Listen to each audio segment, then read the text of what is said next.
Hello नमस्कार।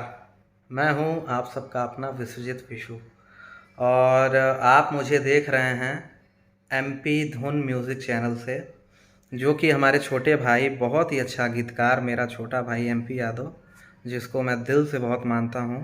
और भाई का इस बड़े भाई के लिए जो एक प्रेम है, जो एक योगदान है, उसके लिए बहुत बहुत धन्यवाद एमपी बाबू आपको।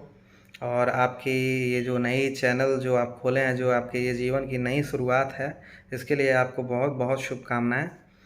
और एमपी बाबू बहुत अच्छा गाना लिखते हैं और बहुत ही अच्छे इंसान भी हैं। तो आप सभी से मैं विनम्र निवेदन करता हूँ कि इस चैनल को आप लोग ज़्यादा से ज़्यादा सब्सक्राइब करें, शेयर करें, लाइक करें, कमेंट करें, ओवरऑल खूब प्यार दें। और एमपी के मैं अभी तक कम से कम 20 से ज़्यादा गाना गा चुका हूँ और आजीवन गाऊंगा। और और क्या, जल्दी जल्दी आप लोग सब्सक्राइब करिए, बाबू का चैनल है मेरे।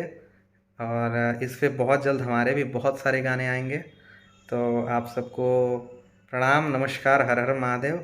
ऐसे ही एमपी बाबू को आप लोग खूब प्यार दीजिए, एमपी धुन म्यूज़िक चैनल को सब्सक्राइब कीजिए, एकदम बम बमा दीजिए यूट्यूब पर।